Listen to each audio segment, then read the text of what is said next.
बिस्मिल्लाहिर्रहमानिर्रहीम। अस्सलाम वालेकुम दोस्तों, उम्मीद है आप सब लोग खैरियत से होंगे। इस वीडियो में हम एक ख़ास बीमारी के बारे में बात करेंगे जिसके बारे में चर्चा जो है इस वक्त पूरी दुनिया में हो रही है, जिसका नाम है क्रिमियन कॉन्गो हेमोरेजिक फ़ीवर। ये बीमारी पूरी दुनिया में किस तरह से फैल रही है और ईद उल अज़हा के मौके पर किस तरह जो है पाकिस्तान में जो है इसके फैलने का ख़तरा है। सबसे पहले अगर हम बात करें तो इसको अगर शॉर्ट मुखफ़िफ़ अंदाज में अगर बयान करें तो इसको CCHF कहा जाता है, यानी कैरिमियन कॉन्गो हेमरेजिक फ़ीवर। अब इसमें क्या होता है, किस तरह की अलामात होती हैं? सबसे पहले मैं अगर आपको बताऊं तो इसमें जो है नाक से खून बहना शुरू हो जाता है, जिसे हम नेज़ल ब्लीडिंग कहा जाता है। जिस पेशेंट को जो है बहुत ही ज़्यादा बुखार होता है, साथ में जो है उसको जो है जो अमूमन वायरल जो भी इन्फेक्शन होता है उसमें जो सिम्टम्स आना शुरू होते हैं वो पेशेंट को आना शुरू हो जाएंगे, जिसमें जो है उसका गला ख़राब हो सकता है, साथ में जो है उसके जिस्म में जो है बहुत शदीद दर्द होता है। तो ख़ास तौर पर जो है उसकी कमर में जो है बहुत दर्द रहता है। इसके अलावा उसको फोटोफोबिया होता है, यानी जो रोशनी है उससे उसको जो है डर लगता है और वो उससे जो है दूर रहने की कोशिश करता है। इसके अलावा जो है इन मरीज़ों का जो है खून जो है बहुत ज़्यादा पतला होना शुरू हो जाता है और जो साथ में इसमें प्लेटलेट्स की बहुत ज़्यादा कमी हो जाती है, जिसे हम थ्रोम्बोसाइटोपिनिया भी कहते हैं। अच्छा, ये जो है जिगर को भी मुतासर करता है, लीवर को भी काफ़ी हद तक ये डैमेज करता है। साथ में जो है पेशेंट को नाक के साथ साथ जो है मुंह से भी खून आना शुरू हो जाता है, इसीलिए इसको हेमरेजिक फ़ीवर कहा जाता है। यानी हेमरेजिक मीन के खून आता है जिसम नाक से और मुंह से, और जो है फ़ीवर में बुखार होता है यहाँ पे। इसके अलावा अगर हम इसकी बात करें तो ये जो है कहाँ से फैलना शुरू हो रहा है पाकिस्तान में, ये इराक और जो ईरान है वहाँ से जो है पाकिस्तान के अंदर मुंतकिल हो रहा है। कैसे हो रहा है ये भी मैं आपको बताता हूँ। जहाँ के वहाँ से जानवर जो है वहाँ से आते हैं, या फिर जो लोग वहाँ से जो है पाकिस्तान की तरफ ट्रैवल करते हैं, तो वहाँ से इसके फैलने का ख़तरा है। ये पहले माजी में भी ये आ चुका है। अगस्त 2016 की अगर हम बात करें तो CCHF आउटब्रेक जो है पाकिस्तान के अंदर ये ईद उल अज़हा के मौके पर ही आया था, जो कि 13 और 15 सितंबर 2016 को आया था। अब इसकी जो बड़ी वजह है, इसमें जो बुखार होता है या नाक में जो खून आता है, हेमोरेजिक फ़ीवर होता है, इसके साथ साथ इस पे जिस्म में नीले रंग के जो है धब्बे बनना शुरू हो जाते हैं, जैसे कि आप इस तस्वीर में भी देख सकते हैं। और इसकी मोर्टेलिटी जो है वो काफ़ी हद तक बहुत ही ज़्यादा है, तकरीबन 10% से ऊपर पाई जाती है, और खैबर पख्तूनख्वा में तो इसके जो है काफ़ी हद तक केसेस देखे भी गए हैं। अफ़गानिस्तान और ईरान जो है चूँकि पाकिस्तान के करीब लगते हैं, तो इससे जो है आमदोरफ़्त काफ़ी ज़्यादा होती है और वहाँ से जो है काफ़ी हद तक जानवर भी इंपोर्ट होते हैं, तो उसकी वजह से जो है इस वायरस के फैलने का खतरा काफ़ी हद तक बढ़ जाता है। अब जो है इसमें जो डेडली जो नाक से खून बहता है या बुखार होता है, उसके केसेस बहुत ज़्यादा बढ़ रहे हैं। इसके अलावा जो है अगर हम दुनिया की बात करें तो सबसे पहले जो है क्रीमिया एक जो मुल्क है वहाँ के अंदर, वहाँ जो है सबसे पहले इसकी तशख़ीस की गई थी 1944 में। तो इस वजह से जो है इसका नाम क्रीमिया कॉन्गो वायरस कहा जाता है, क्योंकि दूसरे नंबर पे जो है कॉन्गो के अंदर भी इसकी 1959 में 69 में जो है इसका केस सामने आया था। इसके अलावा जो 2014 में रशिया यूक्रेन में भी इसके केसेस देखे गए हैं। तो इस वजह से जो है इसको WHO ने फिर इसका नाम जो है क्रीमियन कॉन्गो वायरस रख दिया गया, क्योंकि इन दोनों मुल्कों में ही इसके जो है केसेस पाए गए और वहाँ पे इसकी तशख़ीस की गई थी। अब ये जो वायरस है ये किस तरह से फैलता है, ये एक मखसूस किस्म का घटमल या टिक जिसे हम कहते हैं उससे ये फैलता है। वो टिक जब डायरेक्ट इंसान को जो है काटती है, बाइट करती है, या फिर वो टिक जो है किसी किस्म के जानवर को, जो कि होस्ट उसका होता है, जिसमें हम कुर्बानी के जानवर देख सकते हैं, जिसमें गाय हो सकती है, भैंस हो सकती है, बफैल हो, साथ में जो है कोई बकरा, या जो है ये चीज़ें हो सकती हैं, इनको ये काटती है और फिर ये इनके खून के अंदर मुंतकिल होती है और फिर वहाँ से जो है ये इंसानों के अंदर मुंतकिल होती है। अच्छा, ये जो है खून के अंदर काफ़ी दिनों तक, ये 10 दिनों तक अमूमन ये रह सकता है वायरस।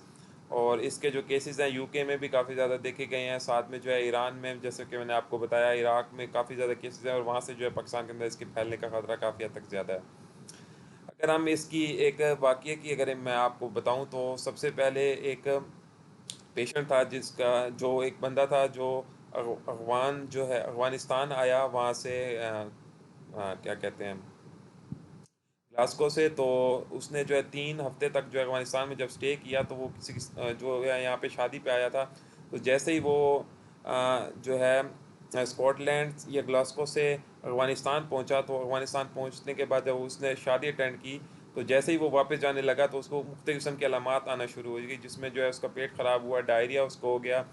और साथ में जो है उसको जब अस्पताल शिफ्ट किया गया, तो जब उनको उसको किसी किस्म का इंजेक्शन या कैनुला बर्नूला वगैरह लगाया जाता था, तो उसका जो है ब्लीडिंग जो है रुकती नहीं थी। तो बाद में जो है उसके कुछ जो है टेस्ट वगैरह किए गए, जिसमें एलएफटीज किए गए, जिसमें अमाइलेज काफ़ी ज़्यादा होता है, क्योंकि जैसे कि मैंने आपको बताया, लीवर या जिगर को डैमेज करता है, तो उस वजह से अमाइलेज काफ़ी हद तक बढ़ जाते हैं।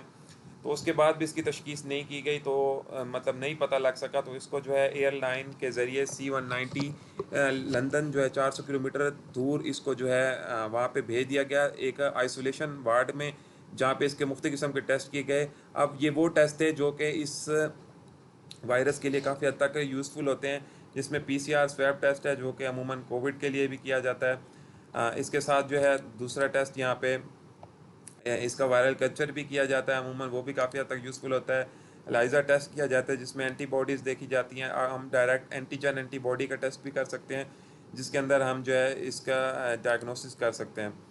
जब इस पेशेंट को मुकम्मल तौर पर आइसोलेट कर दिया गया एक ख़ास इन्फेक्शियस जो वार्ड होता है उसके अंदर, तो उसके बाद एक दिन बाद ही इसकी अमूमन डेथ हो गई थी, क्योंकि ये काफ़ी हद तक पेशेंट जो है क्रिटिकल था। लेकिन जूँ ही इसके वफ़ात के बाद जब इसकी वाइफ से इसके बारे में पूछा गया, तो उसने बताया कि जब ये वहाँ पे शादी पे गया था, तो वहाँ पे इसने कुछ जानवरों को जो है वहाँ पे ज़िबा किया, और वहाँ से जो है वो उनसे डायरेक्ट कॉन्टैक्ट के अंदर आ गया था। क्योंकि ये अमूमन जानवरों के जो ब्लड है उससे या उसकी सिक्रीशन से जो है काफ़ी हद तक फैलता है, क्योंकि जब किसी ऐसे जानवर को किसी टिक ने काटा होगा तो उससे फैल जाएगा, और फिर जो है ये सिर्फ जानवरों से नहीं, इंसानों से, इंसानों के अंदर भी मुंतकिल हो जाता है, काफ़ी कंटेजियस है। और ये जो है अगर किसी किस्म के जानवर के खून से कांटेक्ट हुआ हो, जिसको पहले किसी टिक ने काटा हो जानवर को, अगर उसके खून से किसी इंसान का कांटेक्ट हो तो उससे फैल जाता है। उसके यूरिन से अगर उसकी ख़ास किस्म की सफाई जानवरों की ना रखी जाए तो उससे भी ये फैल जाता है। डॉक्टरों और नर्सों में भी इसके फैलने के काफ़ी हद तक चांसेस होते हैं, क्योंकि वो बहुत ज़्यादा पेशेंट के ब्लड और यूरिन को डील कर रहे होते हैं, तो उनमें भी इसके काफ़ी ज़्यादा केसेस देखे गए हैं। पाकिस्तान में जो है KPK में इसके काफ़ी ज़्यादा केसेस हैं, जिसमें पेशावर की अगर हम बात करें तो वहाँ पे काफ़ी हद तक केस पाए गए हैं, कोयटा में काफ़ी हद तक केस इसके देखे गए हैं। अब ऐसे केस भी हैं जो पाकिस्तान में डॉक्यूमेंट नहीं होते, लेकिन अमूमन WHO जो है इदारा है, वो काफ़ी हद तक केसेस को डॉक्यूमेंट करता रहता है, तो वो इसके बारे में काफ़ी ज़्यादा तक कंसर्न है। और ये जहाँ से फैलना शुरू होता है, ये स्लाटर हाउस जहाँ पे मुख्तलिफ किस्म के जानवरों को ज़िबा किया जाता है, तो वहाँ से जो है इसके फैलने के ज़्यादा चांसेस होते हैं, और अमूमन ईद उल अज़हा के मौके पर भी इसके काफ़ी ज़्यादा चांसेस हैं।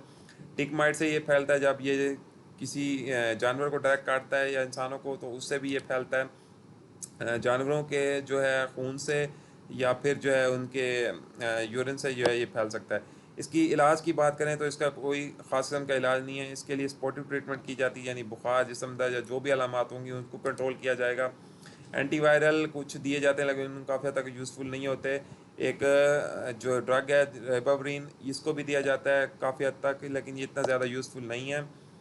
इसके बारे में कोई वैक्सीन अवेलेबल अभी तक नहीं है, क्योंकि अमूमन जो वैक्सीन दी जाती हैं उसमें लाइव एटेनुएटेड और किल्ड वैक्सीन होती है। यानी अगर हम लाइव देंगे तो उससे भी इसमें कोई फ़ायदा नहीं होता, और किल्ड वैक्सीन देने से भी जो है इसके कॉम्प्लिकेशन के ज़्यादा चांसेस बढ़ जाते हैं, तो इस वजह से इसकी अभी तक कोई वैक्सीन जो है कब आज तक बन ही नहीं पाई। इसके अलावा इसकी प्रिवेंशन कैसे की जाती है? प्रिवेंशन के लिए अमूमन जो है जानवरों की सफाई का ख़ास ख्याल रखना चाहिए, ताकि हम जो है जानवरों के यूरिन या उसकी मतलब उनकी फजलात से जो है ख़ुद को महफूज रख सकें और इस वायरस से जो है बच सकें। दूसरे नंबर पे जो है हम लोग जो है ग्लव्स और मास्क का, फेस मास्क का इस्तेमाल कर सकते हैं, और इससे जो है काफ़ी हद तक बच सकते हैं। साथ में जो है अगर टिक माइट से बचने के लिए हम जो है डायरेक्ट मोजबिल भी लगा सकते हैं। ये अमूमन बहुत ज़्यादा हम रूटीन में भी यूज़ की जाती है, और काफ़ी हद तक इसके लिए यूज़फुल है। लेकिन मोजबेल या इस तरह की पेस्टिसाइड्स के लिए इस चीज़ का ख़ास ख्याल रखना है कि ये जो है काफ़ी हद तक जो है डेंजरस भी होती हैं। इनको जो है उमूमन ओनली स्किन पे अप्लाई करना है, और इससे जो है किसी भी तरह से ये हमारे जिस्म के अंदर दाखिल ना हो, क्योंकि ये काफ़ी हद तक फिर डेंजरस हो जाती है। पूरी दुनिया में जो है इसके केसेस काफ़ी हद तक बढ़ रहे हैं, और ये जो एक मतलब मुल्क से दूसरे मुल्क में भी ट्रांसफ़र हो रहे हैं जानवरों के ज़रिए या टिक माइट के ज़रिए। और ये जो है काफ़ी ज़्यादा डेंजरस डिजीज़ है, क्योंकि इसका मोर्टेलिटी रेट जो है वो काफ़ी हद तक हाई है, 70% तक भी देखा गया है, और 30 to 40% तो इसका जो है मस्ट मोर्टेलिटी रेट है। और आई होप ये था। आई होप आपको वीडियो काफ़ी हद तक यूज़फुल लगी होगी। अगर ये वीडियो अच्छी लगी हो तो वीडियो को लाइक कर दें, और इस वीडियो से रिलेटेड आपका कोई क्वेश्चन है तो मुझे कमेंट सेक्शन में पूछ सकते हैं। वीडियो को दूसरे दोस्तों तक भी शेयर करें, क्योंकि ईद उल अज़हा आ रही है, और जो है तमाम लोग जो है इससे जो है बच सकें, और मुकम्मल एहतियात करके, जैसा कि मैंने आपको वीडियो में बताया, और इस तरह की कोई भी अलामात होती हैं तो फ़ौरन जो है डॉक्टर से रुजू करना चाहिए, ताकि वो आपका जो है प्रॉपर इलाज कर सके। चैनल पर नहीं हो, चैनल को सब्सक्राइब कर लें। इस वीडियो के डिस्क्रिप्शन में आपको सोशल मीडिया अकाउंट्स के लिंक्स मिल जाएंगे, वहाँ जाके भी लाजमी से फॉलो करें। मिलते हैं नेक्स्ट इसी तरह के किसी और वीडियो के साथ, तब तक के लिए खुदा हाफिज़।